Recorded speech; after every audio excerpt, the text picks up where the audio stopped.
back in the dark hole cantina. It's great. Yeah. We're a little late on this Picard, but we're here and we're doing it. 7 of 9 came on in. She went guns a-blazing, decided to tell everyone, it's like, you know what? We need to do all this for the greater good. Mm-hmm. And we are going to practice our acting really good, and we're going to trick them all. And you know what? She tricked everyone, even Picard. She was the trickster. She was like giving me like Sarah Connor vibes all episode. She had like the leather jacket on. She had like the 2 guns rocking there at the end. And it was like giving off the vibe like, I'm this badass, I save people. I kind of thought she was the gingerbread man. Did you see how stiff those were? Yeah, and apparently she killed everybody. That's how you win a gunfight. Elbows locked, don't aim, don't look where you're shooting, and just walk straight forward and shoot. She was like the IG-88 droid from Mandalorian. I was just about when to he say was doing his dance moves, spinning around, shooting everyone. He was less rigid than 7 of 9.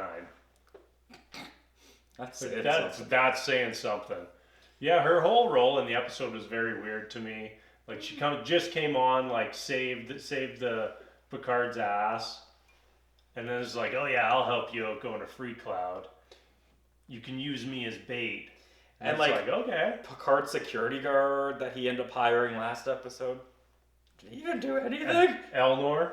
Wannabe Legolas. Yeah, he's like, so am I the only one not acting? You are correct. Yeah.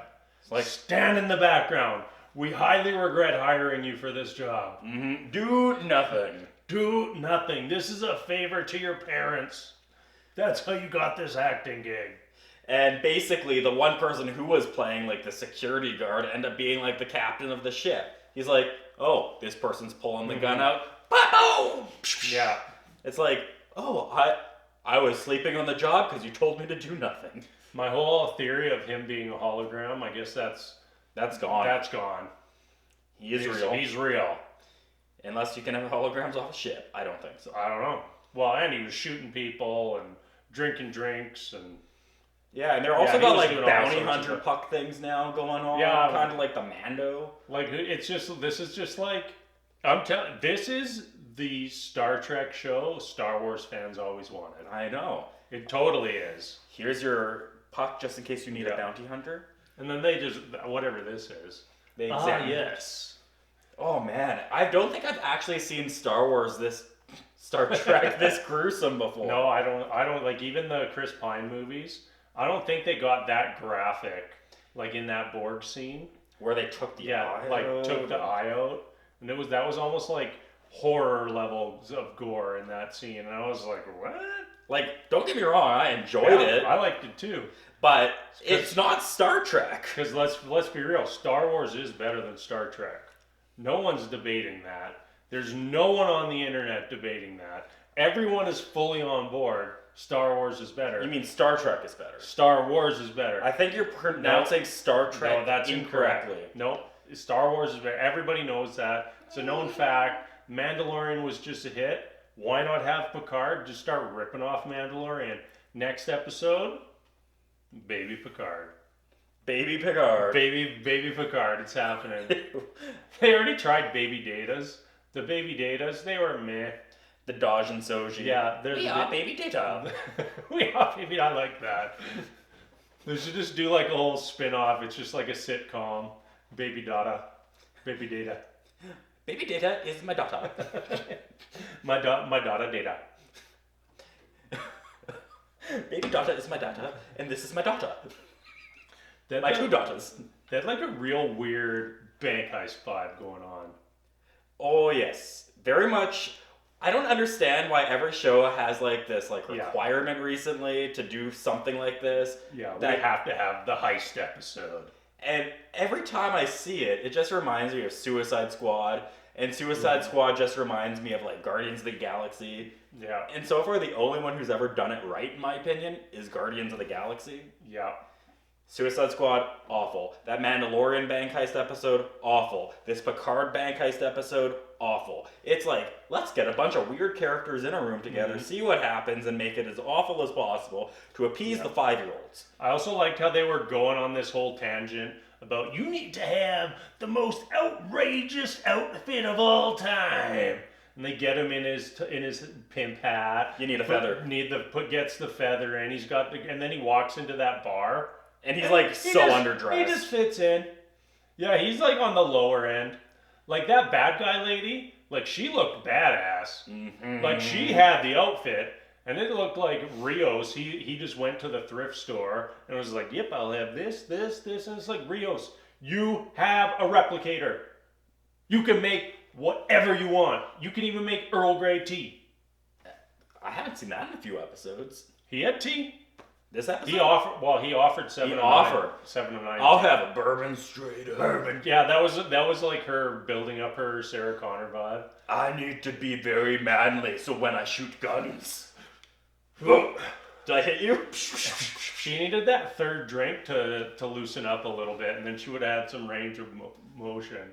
I don't understand why Picard dressed like a pirate. No, and his accent was terrible. His costume was terrible, and no one would have been fooled by that. But yet, it's not until he flips the eye patch up. It's Picard! Like, we've got some, like, Clark Kent vibes going on here. It's like, oh, you're Clark Kent. Oh, you're Superman! We never knew! It was a mystery! Oh my god! You were tricking us the whole time, Superman! Oh my god, it's Ethan Hawke? Ethan Hawke? Oh, you don't know that one. No. Mm-hmm. Are you Spider-Man?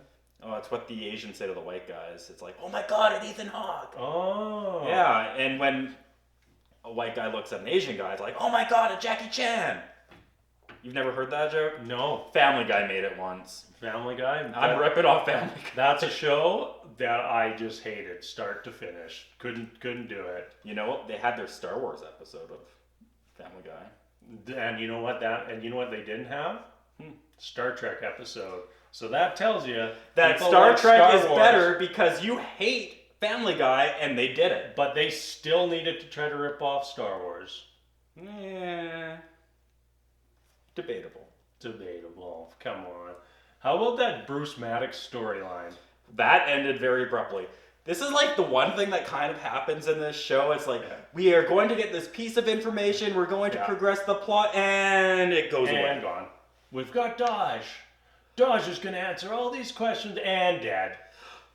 We're going to get Raffi to join our group, and nope, she denies us. And she's coming and to she's back. And she's leaving. And she's back. And that's going to be the whole season. How many more Raffis leaving the crew can we get before the end of the season? I don't know. I'm gonna go 3 more. She's gonna leave 3 more times. Yeah. Maybe she's got some other kids out there that she wants to go visit. Yeah. She's just using this as her personal chauffeur.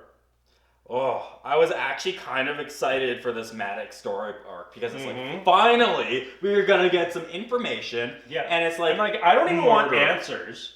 I just want like a little bit of information. Like, I'm not asking for like outright tell us what's going on. Just give us a little bit of info about the synths. Who seem, it's just like, all we know about the synths is they attacked Mars, and maybe it was a setup. That's it. We don't know nothing else. Feels like he would have been a guy who could have shed a little bit more light on that. We're going to get to the final episode, and they're going to be like, all right, and this happened, this happened. And then, biscuits. And biscuits.